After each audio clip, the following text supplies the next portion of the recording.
Hey everyone, can everyone hear me and see the screen? Great. All right, so my name is Mihir Mathur. I'm a product manager at Lyft on the machine learning platform team. So our team is centralized team that builds tools for prototyping, modeling, training, serving, model monitoring. So all the aspects of the ML modeler lifecycle. And I'm going to be talking about this case study of how we built our full spectrum model monitoring system. So I want to talk about three main things today. The first is the motivation for model monitoring and the challenges we faced. The second is I want to break down our model monitoring suite and look at some of the technical details. I saw a lot of the attendees are engineers, data scientists, so this would be good to share with all of you. Then finally, we'll talk about some of the wins and learnings of building the system. So to start off, I want to discuss machine learning models at Lyft. And some of you who may not know, Lyft is a ride-sharing company, and it's actually more than just ride-sharing. It's also a transportation network. So we also have things such as bikes and scooters, rentals, and transit. So machine learning models at Lyft make millions of high-stakes decisions. Our business is very real-world. So unlike a lot of other tech companies, which only interact with users through a digital surface, we have a lot of physical areas where users, riders, and drivers interact, and machine learning models are making pretty high-stakes decisions. So, for example, we have. Does everyone hear the echoes? No. All right. So, for example, price optimization is one of the machine learning model decisions. Price optimization means in real time, you want to look at the supply and demand and figure out the right prices. And this affects how much someone pays to get to their destination and also how much a driver earns. It's a pretty important decision. I think if you can't see the presentation, you have to refresh. There was this problem with other people. For everyone else, I think presentation should be working. All right. So the second type of models we have are safety models. So this is detecting if there's a safety issue happening in a ride. So this is again like a very high stake decision, which a machine learning model has to take by looking at all the context, circumstances, and how all the things happening during a ride. ETAs are another big prediction type model that we use, and these affect our top and bottom line.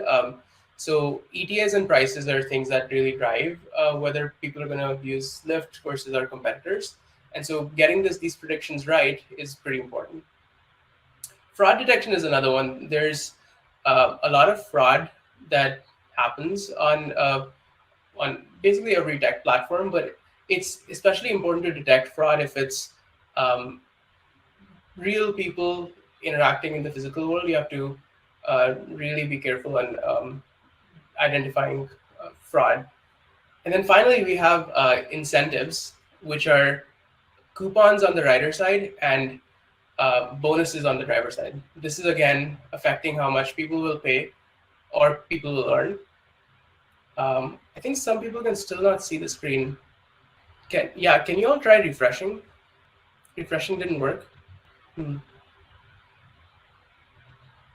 Okay, Hitarth, can you check if there's a technical problem? Okay, so it seems like it's a Hopin issue. Just refreshing works. Try closing your browser and restarting it. So yeah, it's probably a platform issue. It works for most people. Okay, so yeah, so to answer Jinwei, your question, an example of fraud at Lyft would be like a driver impersonating someone. So if one driver is approved by Lyft, they could just share their identity, and their friend could drive without being approved. So that means a person who has not gone through our background checks, vehicle checks could just use someone else's account. Um, so that's one of the examples. And one of the ways in which we detect this is through identity verification using your face auth. So that's one of the um, ML models. All right, so yeah, just to recap, our business is very different in the sense that we have a lot of high stakes decisions that are happening in the real world, and a lot of these are made by ML models. See, on the other side of this is a lot of degradation in models. So we have seen a lot of root causes which gradually decrease um, model performance or affect models. So, for example, one of the most simplest examples is bugs in color service. So if there's a color service which is passing meters instead of feet, it'll get an incorrect response from a model. So this is the classic garbage in gives garbage out case. Another slightly rarer example is data pipeline changes. If there's some upstream data pipeline which writes to a feature data source, if that's delayed, it could degrade model performance. Now there's like these even harder to identify root causes, covariate shift. So this is when the distribution of the input features changes. So for example, if there's an ad campaign which increases college student writers, and another model is using drop-off location as a feature to like predict how much we're going to earn or something else. If an ad campaign that this model does not know about is launched and we don't like retrain our model or don't do anything, the distribution of this feature will change, which will affect model performance. On the flip side, there's also the distribution changes of output labels. So for example, if there's a model which predicts if someone is likely to drive to work or bus to work, is going to start predicting wrong if there's like a gas price increase that the model is not aware of and people are just switching to public transit more. So that's the output labels themselves are shifting. And there's nothing happening. The input features are still the same. And then finally, there's concept drift, which is a conditional distribution change for output given an input. So here, this is a real world example. So the string driver was not wearing a mask and coughing should not be classified as safety in 2019. That's not a safety issue. But in 2021, that should be classified as a safety issue because that means that, oh, the driver might have COVID and we, as Lyft, we want to classify it as safety. But again, like the model doesn't know about this concept drift.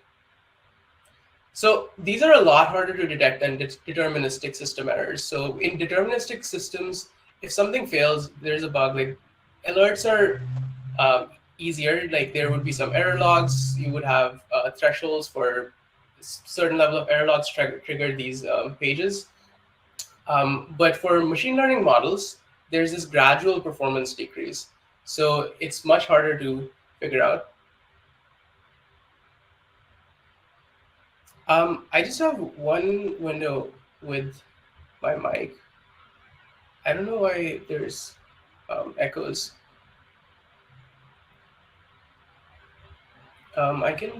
Does anyone else see that have that echo issue? Okay. Yeah, I think it's just Hopin has some platform issues. All right, so we have all of these real world models, price optimization, safety, ETAs, fraud detection, incentives. And we also have all of these potential root causes. And a lot of you might have heard of Murphy's Law, which is anything that can go wrong will go wrong. And so we did see a lot of these root causes affect some of these models. So I'll give you a motivating example of one of the things we saw. So in 2020, we updated our ETA models to be more accurate in response to declined demand due to COVID. So when COVID just started, like no one was taking rides and we had to retrain our models. But this caused other models to dramatically underpredict on pricing because they they were consuming outputs of the ETA models, And so they had this effect of underpredicting on pricing, which resulted in lost opportunity cost. So one model's performance improving can also affect the other model's performance. So here's what model monitoring looked at Lyft in 2019. Different ML modelers, which is data scientists and ML SWEs, they build their own different tools. So they would use tools such as Mode, or we used to use Wavefront, or they would just use notebooks to monitor their models. So this was very one-off custom monitoring. This is akin to building dams on tributaries. So like these tributaries here are analogous to one team's models, and people were trying to just solve model monitoring for their own model. And these monitoring solutions weren't like looking at every possible thing that you can monitor. They were just looking at what was required for that particular use case, and they had like a lot of blind spots. So we wanted to change this. We knew that monitoring models was important. It was urgent. We were seeing a lot of pain points and lots of examples of issues caused by model degradation. So we had lots of challenges. One of the challenges was, what do we prioritize among different monitoring techniques? So there's several factors that affect what you can build. So there's model type. We can target online models or offline models or both. What do we monitor? Features or predictions? When should we monitor? During training, real-time inference, or on a schedule post-inference? And then how should we sample the predictions? Single or on time series? So, I mean, ideally we just do all of these, but as a resource-constrained engineering team, we obviously have to prioritize on what's the most impactful. And you can think of all these different permutations. So for online models, you can monitor features. You can do that during training or real-time inference, and you can do it in single versus time series. And same for offline. So there's like lots of different things that can be built. The second is this lack of standardization that I was just mentioning, which is one-off custom monitoring solutions used by a few teams. So this is, again, a challenge. Like if people are using their custom solutions, how do you get them to use a centralized solution?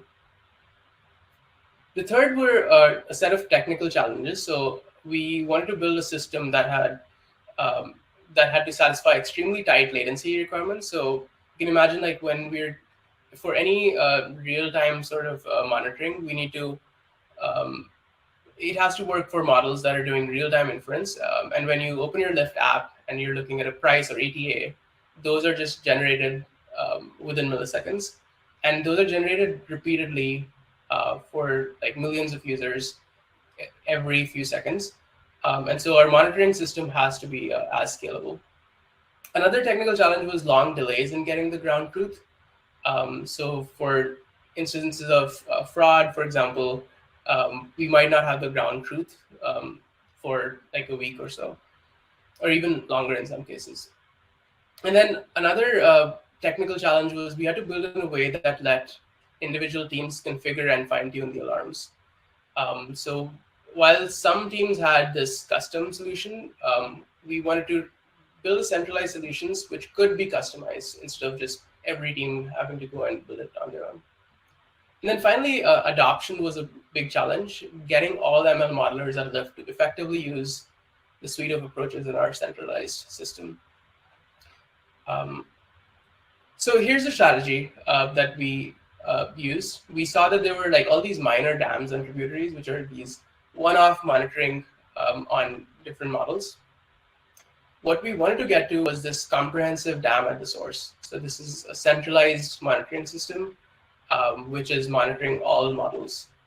So obviously building this dam, when there's like a bunch of these tributaries, a bunch of these minor dams on tributaries is very hard. And so our strategy was to build in two phases. The first phase would be techniques that are fast to onboard, but catch the most obvious model problems, like things that are very broken should be caught. And then the second phase was focused on more powerful monitoring techniques for detecting complex problems like concept drift. So this was our overall strategy. We want to build a centralized, comprehensive system.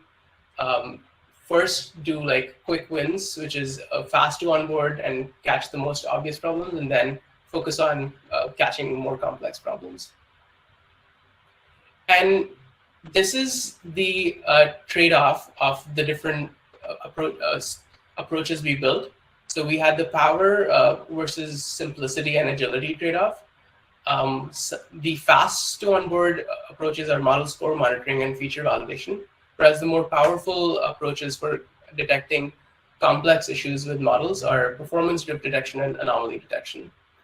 Um, so the fast ones happen online computation. So this was the first phase. And then the second phase was offline computation, performance drift detection and feature and prediction anomaly detection. So this is what we call full spectrum model monitoring. We have power and simplicity and online computation and offline computation.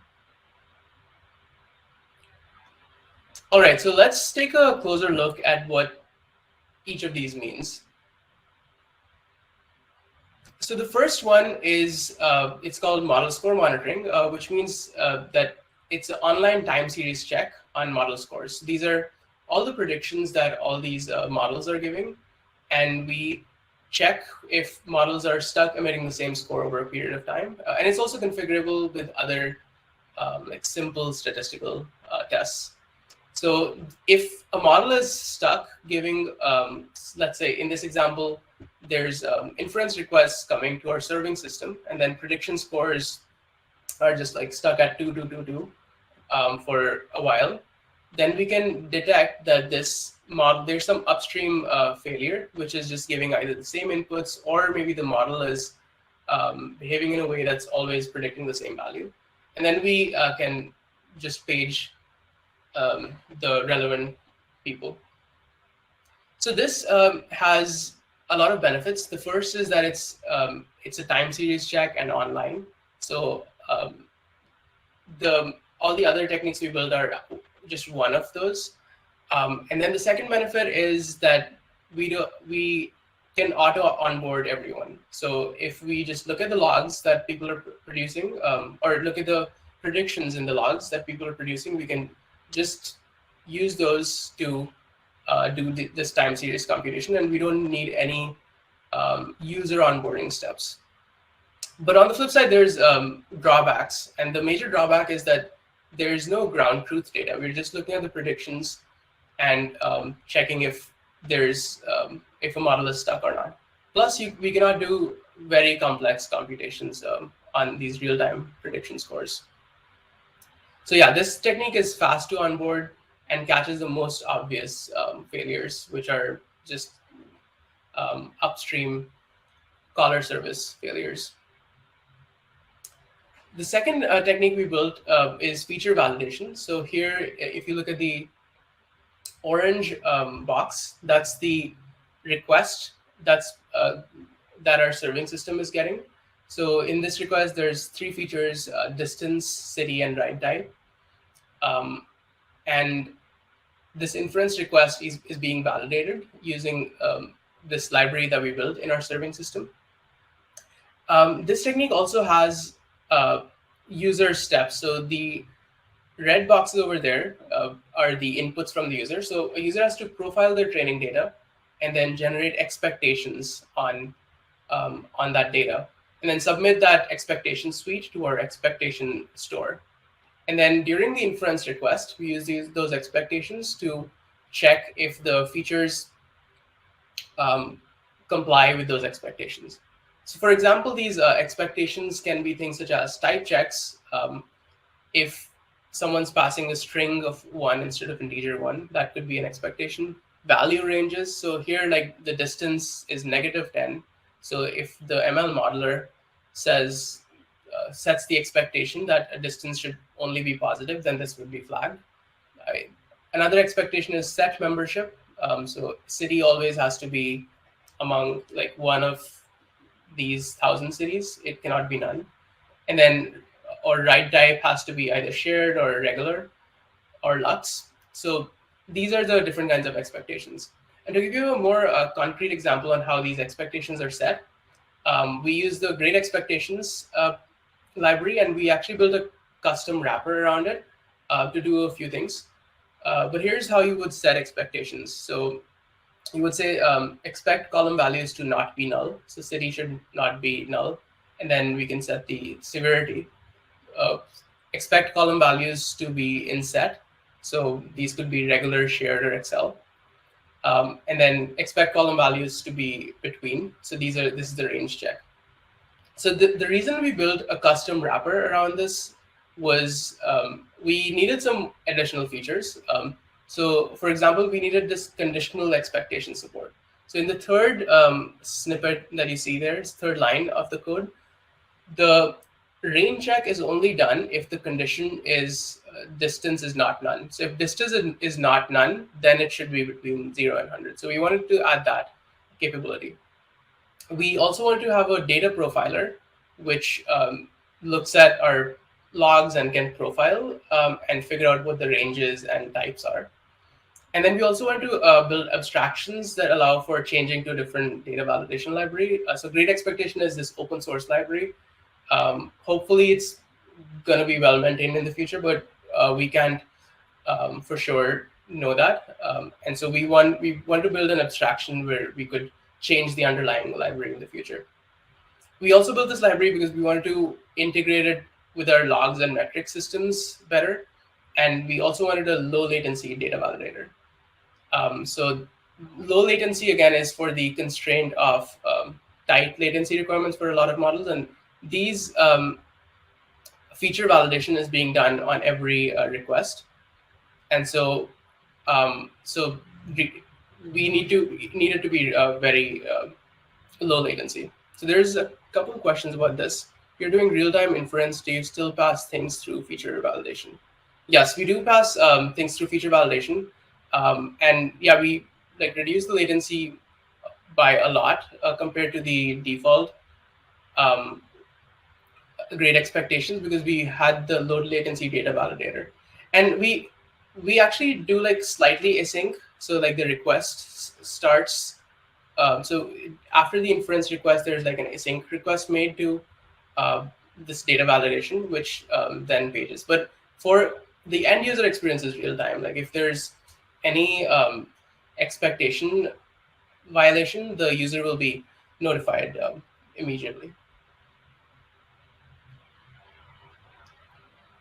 So now we're moving on to the more offline monitoring techniques. So the following two, anomaly detection and performance drift detection, happen on a schedule, and these are a little more compute heavy and can identify more complex issues. So anomaly detection is statistical checks for feature and model scores time series data. So we look at the prediction log store for each of the models. For each feature, we compute different statistics. And then for each statistic, we compute different anomaly detection. So feature anomaly detection, volume anomaly detection. And then we present all of these in a aggregate dashboard. So the benefit here is that there's, again, no input from the user. So as you saw in feature validation, we had to take some expectations from the user to define when to page. For anomaly detection, there is no, we can just look at the prediction log store and do these statistical checks. But the drawback is that there's a lot of false positives. So if we just do z-score checks or statistical checks, a lot of times those things are expected actually. So for example, on New Year's Eve, if we have a feature called ride intents, which is how many people are wanting to start a ride, that feature is just anomalous, but that's an expected value. On New Year's Eve or some of these peak events, we expect those features to have those high volume or different ranges. So for this reason, we just showed all of these things on a dashboard. We don't alert because the false positives are pretty high. So we don't want to just annoy all the data scientists and engineers with pages that are false positives. So as you can see, there's no arrow to a paging system here. but it could be configured if people wanted. So here's what one of the sections of the dashboards looks like. You can see feature null percentage. What's for each of the features? What's the percentage that they're nulls? We can see if um, the z-score is abnormally high, and a bunch of other things. So we also realized that the most indicative signals for potential problems were z-scores of over 2 for call volume, model score mean, feature value mean, and feature null percentage. Um, so Mukesh, to answer your question, we are using um, we have something standard and custom also. So this screenshot is from Mode. So we use Mode reports. We also have, I'll discuss this in performance drift detection. We also have a custom UI that um, another team builds for internal dashboards at Lyft that we also have integrations with. All right, so performance drift detections. This is our most powerful um, monitoring technique. This is basically evaluation based on user-defined metrics by processing the model score with ground truth data. So this one can detect concept drift, any complex problem with a model really. But we need a lot of inputs from the user. So we want the users to give us the metrics SQL query. So how should the root mean squared error or any of the other model metrics be computed with the um, with the from the databases as well as from their predictions. So they have to give that SQL query. They have to give us a validation rule and put all of these things in the model configurations. So then we have to, because this is a lot of data, we have hundreds of models and all of them are processing up to millions of predictions per day. And we have to run these SQL queries to join them with the ground truth to compute the metrics and then validate those metrics. We are using distributed computing here. So it's Lyft distributed is our system that we built. And we have a pretty good blog post on that if anyone's interested in how the distributed computing happens. So we have this metrics compute layer and metrics validation layer. And we integrate both with the paging system as well as monitoring dashboard. And here it's fine to integrate with the paging system because it's users who have defined these expectations and the queries on how a metric is calculated. So we can page and the users can configure when those pages are coming. So there's an ability to fine tune things here very easily. And this is how the different dashboards look like. So on the left-hand side is the mode report. You can see the metrics over time. And you can see all the different metrics that a model is producing. On the right-hand side, we have this custom Lyft dashboard that another team builds. And the benefit of this is that you can see very easily compare week over week data. So you can see how is the performance for a given metric doing week over week. And then you can also like this internal tool that we have is it's very drag and drop, and you can do aggregations just from the UI. You don't need to like do SQL queries. So this is geared more towards product managers or business users, whereas mode reports are geared towards more data scientists and machine learning software engineers.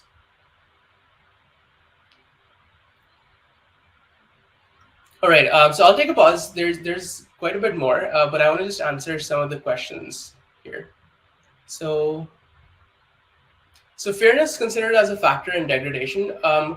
So this is up to the modeler. Our performance drift detection is very customizable. So some ML modelers can have metrics that detect fairness. We don't prescribe what to check. So for performance drift detection, we have like all the sklearn metrics are just very easy to use. For any custom metric, a modeler can define it on their own. There must be various features in various models, but how did you generalize them? Did you classify them by data type? Yes, that is correct. Yeah, there's lots of different features, but we have all of those logged, so we can just um, classify them by data type. And yeah, thanks for linking to more reports. Any other questions? So yes, anomaly detection doesn't require like the way we designed. We don't require user inputs because again, like user inputs is a very big friction thing when everyone is busy doing their own modeling work. So the tolerance level would be different, and that's why we don't page people. We instead just have this dashboard. It's more of a pull based thing. Like whenever they want to look at the monitoring, they can go to this dashboard and see how it's doing. And as a platform team, we periodically look at every model, like in aggregate, if it's too anomalous, and we'll just tell people. Um, so yeah, all of the other ones alert people, but anomaly detection, the way we built is um, we don't alert people, and people could choose to alert, like they'll have to do some custom integration if they want to alert an anomaly, but we don't provide that out of the box yet because we just saw a lot of high false positive rate there.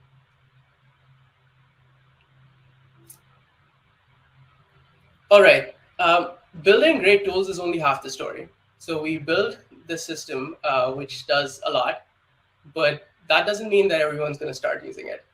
uh, for most data scientists and machine learning software engineers, actually for machine learning software engineers, operational concerns are important, but most of the modeling work is done by data scientists, and operational concerns, alerting is typically not top of mind because we just have so many like problems that data scientists need to work on and model that they just keep moving to the next one. And once a model is working in production, monitoring it is not top of mind for scientists. For software engineers, it is, and those are the ones who ended up building those one-off monitoring solutions before. But yeah, we have a lot more data scientists and machine learning software engineers at Lyft. So we wanted to build, wanted to have great usage of this tool. We had built something which we thought was addressing all of these monitoring needs, and we wanted to get everyone to use. So we thought of this funnel, like why aren't people organically using it? So people need to have awareness, then they need to understand the value proposition, then they need to onboard, and finally, then they'll start using it. And by use, I mean like um, set your expectations, look at the alerts, go to the anomaly detection dashboard, and then fix things. So this is the funnel, and we thought, okay, we need to like accelerate every step of this funnel so that people are using this tool that we built. And so we did a bunch of things. So we had asynchronous communication, so we like emailed and slacked a lot of people. We did synchronous communication. We hosted brown bags and meetings with teams that, hey, we've as a platform team, we've built this. You should start using this. And then we also did personalized pitches with some teams. So all these bolded ones are things that made the most impact. We did case studies, so we showed that, okay, by using this team saved this much money, or they prevented this problem. We made model monitoring mandatory. This was one of the most impactful things we did for all new models going forward. We said, okay, you have to do it, and we were able to do it because we control the other steps of the platform, so we could just have those sort of restrictions.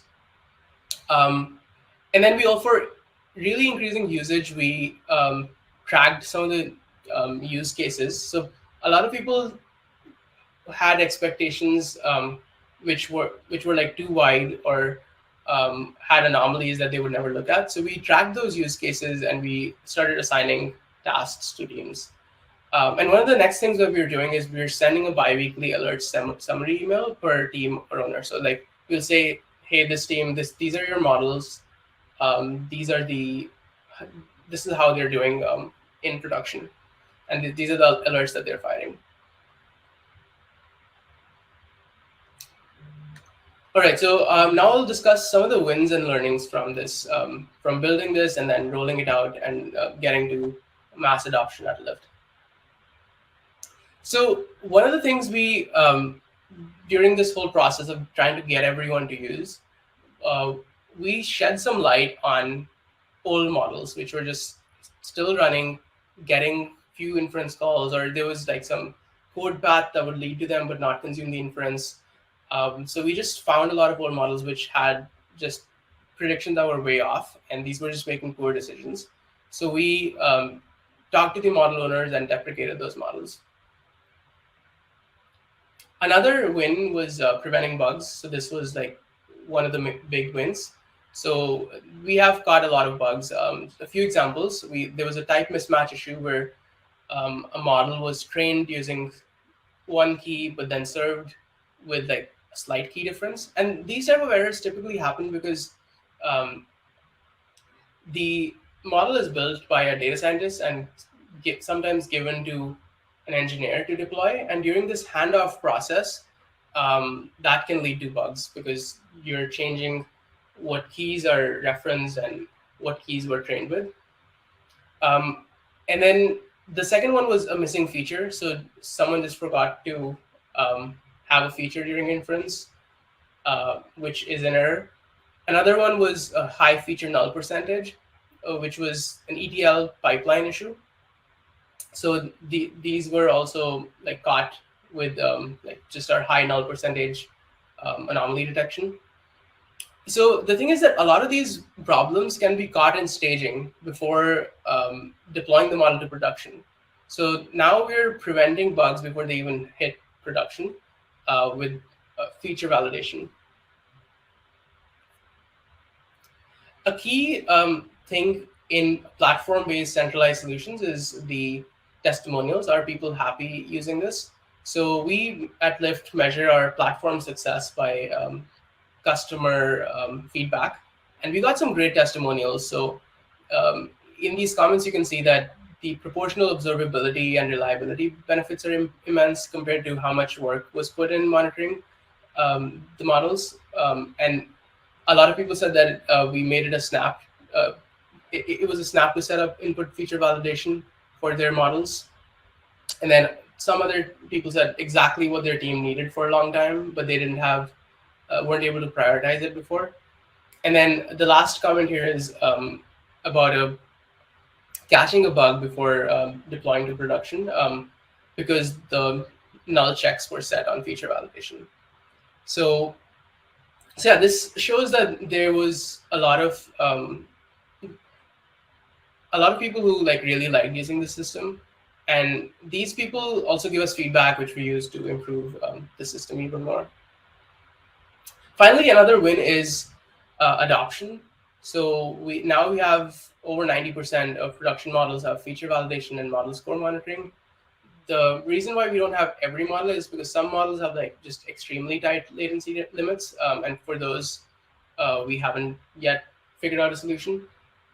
We have 75% models have performance drift detection or anomaly detection, and then we fired over 100 alarms in the 9 months after internal GA, and we've got 15 high impact problems. So there's been a lot of problems that we've got and lots of adoption. So I'll take another second to look at the questions.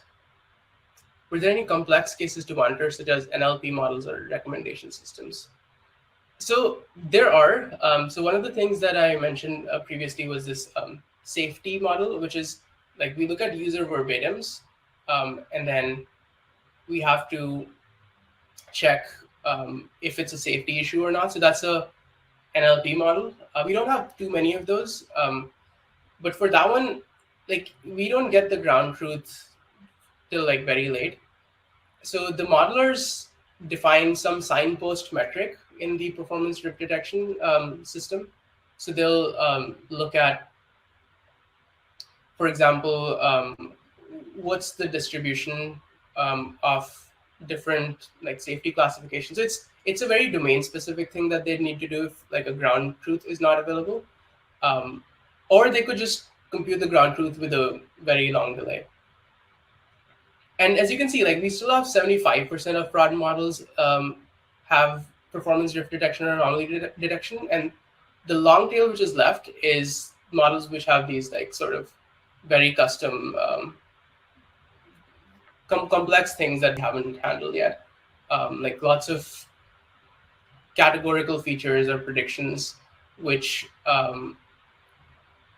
which have no ground truth. Those ones are typically hard to onboard. Um, but we still have, so the ones that are left are old models which have those constraints. For all the new models, it's required. So even if you can get the precise ground truth data, you have to define like a signpost metric or like monitor some business metric that the model directly affects using our system. So how is the system actually implemented? Is it a library that must be configured on each project? So yeah, we have a model monitoring library. So as I showed in the feature validation section, that um, that you have to, that's like packaged with our serving system. So I think the key here is that we have a serving system that it's called Lyft Learn Serving, and the way it works is that you can use that serving system to create your own microservice, which just inherits all of the things that we built, including model monitoring.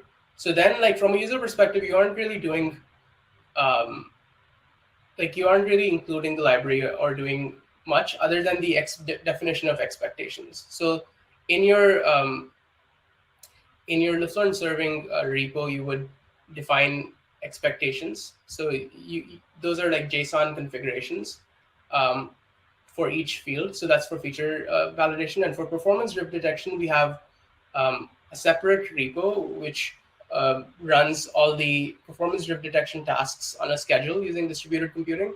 So for that one, you have to write SQL queries in like a centralized place. So that has to happen in like a centralized repo, and all the performance drift detection is like visible from like a single place. Hope that answers your question. I can talk in more detail if we have time at the end.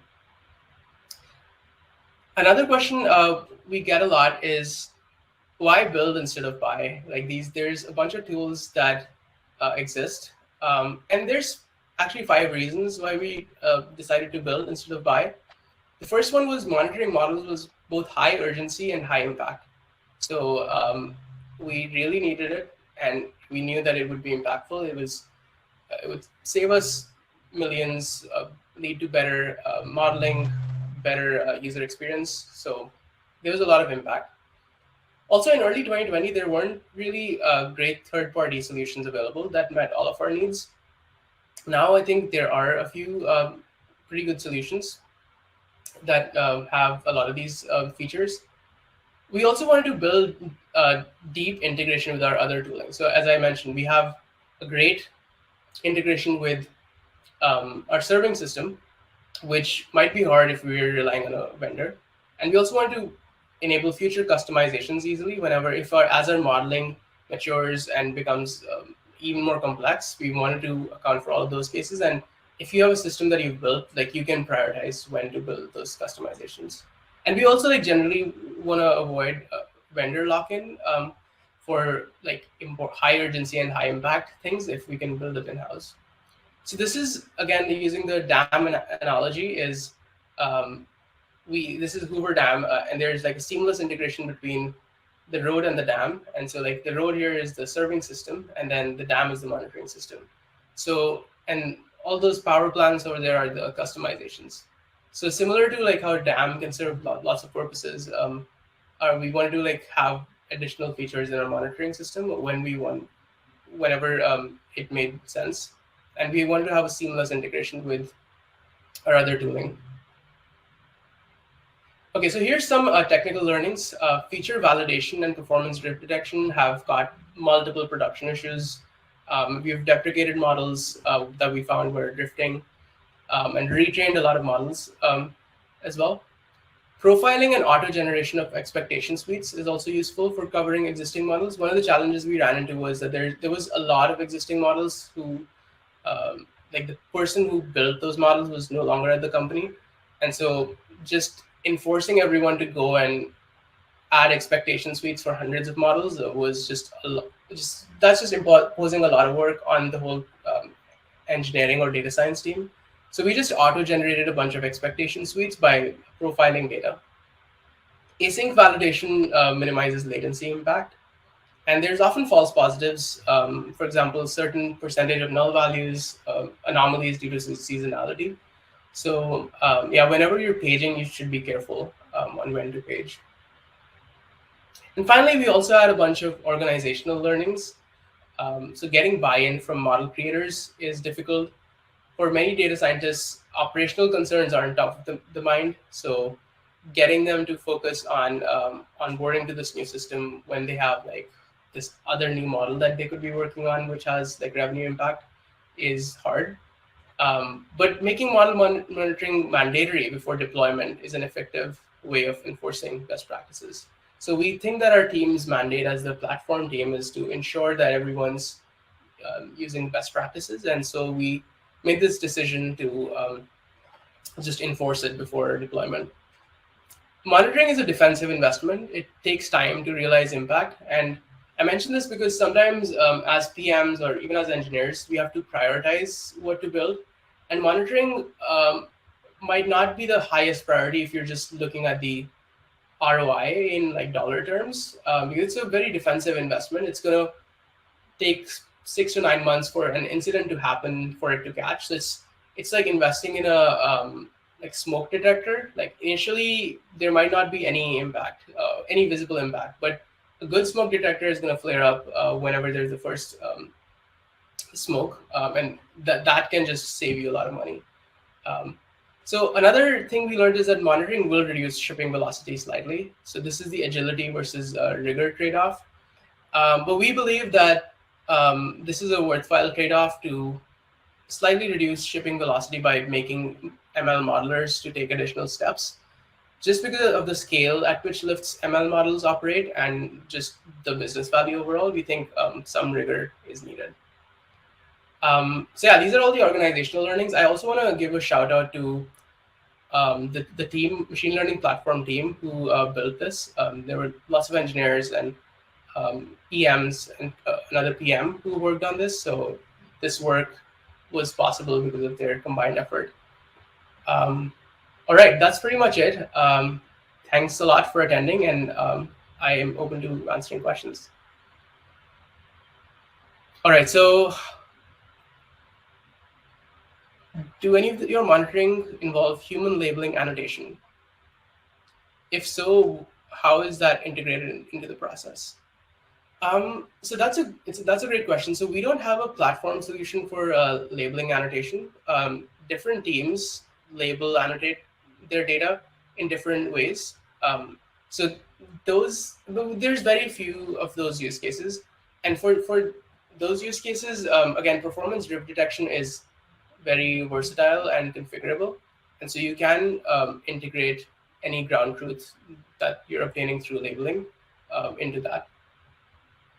So yeah, human labeling, like we don't have that integrated yet. Do you have some processes or some tips to share to be sure that alert triggered by the system are taken in account by developers and data scientists? Yeah, so one of the tips that I shared was for anomaly detection, we saw that there were false positives, so we didn't have alerts.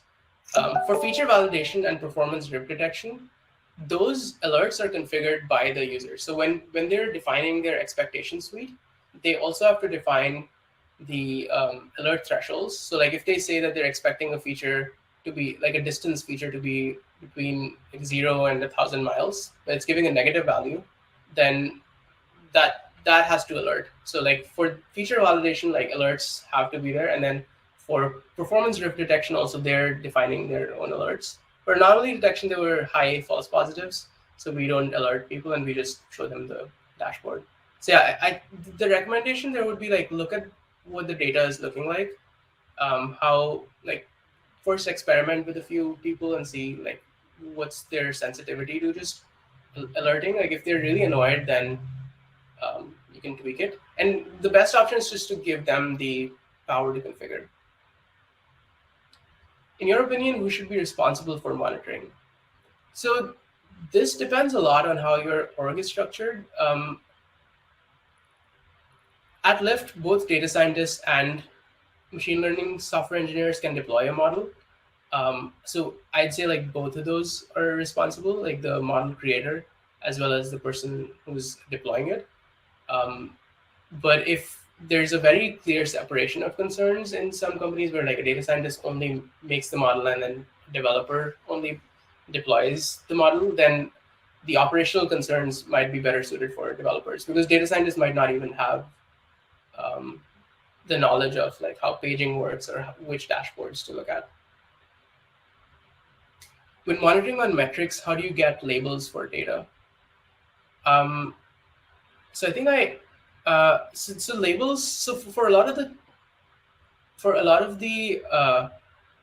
our models, we have the ground truth available. So for example, for ETA models, we know like we'll predict an ETA. Like we'll say this car is going to come in 5 minutes, but then it shows up in 6 minutes. So we have the label, and the users have to define a SQL query to just point us where is the ground truth. Like we don't care where it is. Like our distributed um, computation system can just query all the tables um, at Lyft and compute the metric. So yeah, labels are like the ground truth we're getting from the data scientists, but a lot of it is we have it in our standard databases. Okay, what's next for the machine learning ML monitoring team? So there's a few things. So as I mentioned, we're building this report which aggregates and summarizes. So we still don't think we're at a place where everyone's following all the best practices. So we're trying to drive ML modeler behavior by showing them like more of the like what do you do with these alerts. So we're trying to like automate that system where we just send them like bi-weekly summary emails and say that, hey, like have you done this, this is your health score. So that's one of the things. Another thing that we're missing from our full spectrum monitoring is real-time feature drift detection. So this is if your features are drifting in real time. So like the distribution of features is changing um, over an hour or two. Like that one we'll miss. Like we'd catch it through anomaly detection on a schedule, but then like if people don't look at it, then there's no point in catching it. But meanwhile, we can like lose a lot of money in those cases. So like very few models need that, but to like have that sort of real time drift detection on features. So we will build that for a few teams. Can you tell me how many people contributed to the creation of the monitoring system? So that's a great question. For engineers, I'd say it's probably 3 to 4 people working on this for about a year. But that includes like tech spec, like getting it approved, prioritizing it, making the MVP, rolling it out, and then the onboarding effort was like a big task too, like talking to all the customer teams, ensuring that they onboarded correctly. So like including all of that, I'd say 4 people plus a PM and EM, but those PM and EM are working on other things as well. And the other thing is like we were figuring it out. Like there weren't that many other examples to look at when we started building this out. So it was like the whole prioritization. Like what do we build? What phases should we build it in? That was also not there. But now like there's a lot more like public blog posts. Lots of other companies have written their strategy for model monitoring, and they've basically open source their architectures. Like we have to, like all these diagrams are available on our blog. So yeah, to answer the last question, or second to last question, we have a blog post which details. We released this last week. So yeah, thanks Anindya for linking it. To the teams monitoring models, how important is it to them to track cost associated with predictions, training, etc.? I think that's a orthogonal question. So are you talking about just the cost of modeling and inference? So um, it is important. Yeah, we have like a separate system that checks costs of training, and we send emails to people. But yeah, that's For when we are talking about monitoring models, we're talking about like performance and decision making of models. Cost monitoring, looking at cost is a separate thing that our team also does. All right. Any other questions? All right. If there's no other questions, yeah, thank you so much for listening in. And yeah, we have a blog post that was linked here. And yeah, thanks for tuning in.